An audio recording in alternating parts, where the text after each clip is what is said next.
Hallo julle.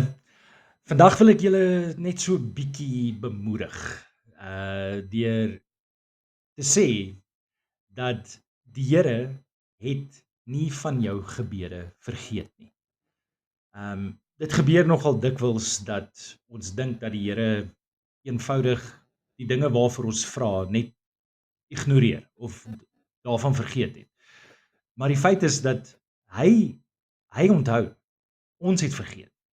En ek wil graag 'n vergelyking tref uit die storie van Johannes die Doper, se pa, Sagaria, waaroor ons lees in Lukas 1 vers 5 tot 24. Die Bybel vertel ons dat terwyl Sagaria besig was in die tempel met sy priesterlike pligte, het daar 'n engel aan hom verskyn. Dit was die engel Gabriël en het vir hom gesê, moenie bang wees nie. Die Here het jou gebede verhoor. Um en dat hy en sy vrou 'n seun in die wêreld gaan bring en hulle moet hom Johannes noem. So, maar die ding is dat Sagaria en sy vrou was toe nou al in hulle jare. Hulle was nou al redelik oud en Elisabeth was onvrugbaar deur hulle hele huwelik. So hulle gebed vroeër in hulle lewe was dat hulle 'n kind sou hê, maar soos dit wil blyk het Sagaria het lank reeds opgehou om hierdie gebed uit te oefen. Want nadat die engel aan hom verskyn het en hierdie woorde aan hom gespreek het, was Sagaria se reaksie amper so half wanhoopig en twyfelagtig. Hy het nie geglo wat die engel vir hom sê nie. Dit was amper asof hy nie besef het dat dit wel 'n engel was wat voor hom gestaan het, wat hierdie boodskap aan hom gebring het nie. Asof hy nie die werklikheid van hierdie bonatuurlike ervaring besef het nie. Asof hy nie besef het dat die Here sy gebed in vervulling gaan bring. So Sagaria het die engel se woorde eintlik half verontagsaam, deur te sê dat dis onmoontlik. Dit kan nie gebeur nie. Ek en my vrou is te oud. Ons kan nie kinders hê nie.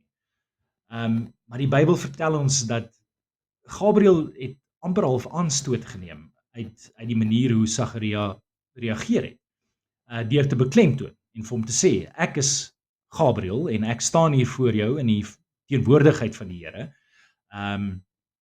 En alles wat die Here sê, gaan nou in vervulling kom.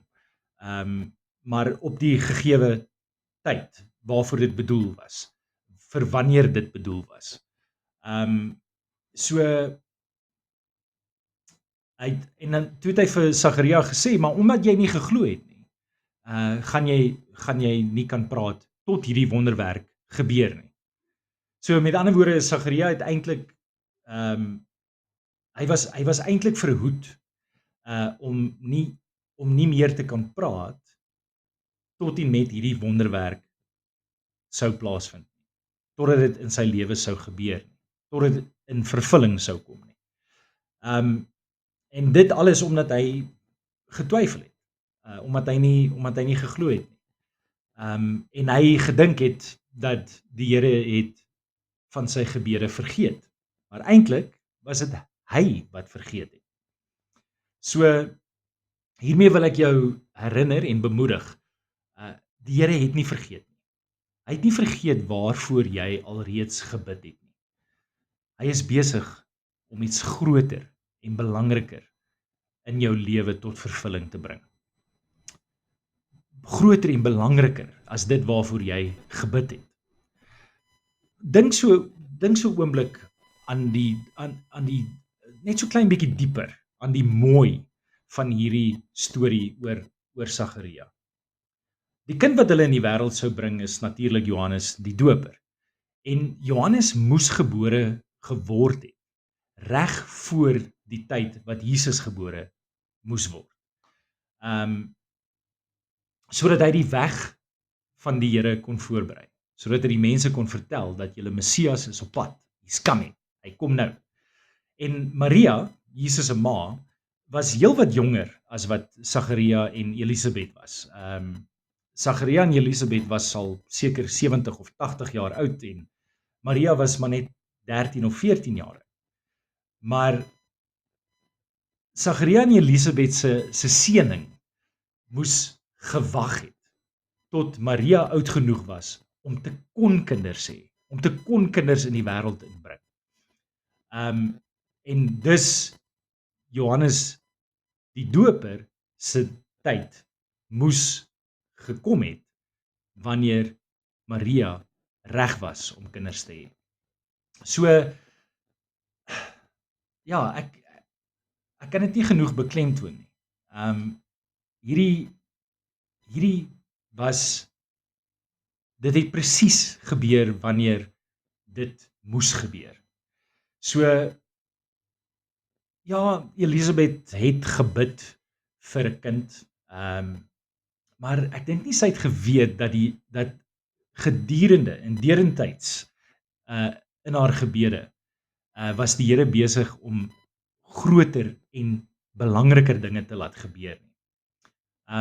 Die Here het gedink om vir haar seun te gee, maar hy wou 'n seun gee wat almal sou vir eeue na dit sou onthou. Sy wou net 'n kind gehad het, maar die Here wou 'n nalatenskap gehad het. Hy wou iets groter en belangriker gehad het. So ek dink baie van ons dink dat die Here van ons gebede vergeet het. Maar die feit is dat hy het nie vergeet nie. Hy het net iets baie groter en belangriker in gedagte. So met ander woorde, as jy iets meer wil hê as waarvoor jy gebid het, wel, dan moet jy bereid wees om net vir 'n rukkie langer te wag. Net vir nog so rukkie langer as wat jy gedink het dit moet gebeur, as wanneer jy gedink het dit moet gebeur. En want dit is basies hoe Sagaria en Elisabet se wonderwerk in vervulling gekom het. En hierdie is 'n baie kragtige boodskap, want die Here maak vir Sagaria stom. En deur dit te doen, het Sagaria ook nie die vermoë gehad om twyfel in Elisabet se ore te kon fluister nie. Elisabet se geloof en vertroue in die Here het deurgaans behoue gebly. En die Here het verseker dat die ongelowige persoon in haar lewe, in haar teenwoordigheid, nie twyfel in haar ore kon praat nie. So ek dink hierdie seisoen van ons lewens, van jou lewe en van my lewe, terwyl jy wag vir die Here om ag te gee op jou gebede, om jou gebede in vervulling te bring, terwyl jy wag dat dit in werking sal tree, gaan dit belangrik wees dat wie ons gaan toelaat in ons lewens, wie ons gaan toelaat om goed in ons ore te fluister. Dit gaan belangrik wees dat ons onsself distansieer van mense wat wanhoop en twyfel in ons lewens spreek. So die Here het nie vergeet nie. Hy onthou. Maar dit is ons wat die toonbeeld van geloof moet wees tot en met hierdie groot en belangrike ding in vervulling gaan kom. En ons moet besef dat dit het nog nie gebeur nie, want dit is groter en belangriker as waarvoor ons gebid het. En met ander woorde, dit die wag werd sal wees. Lief vir julle, ons gesels weer. Ciao.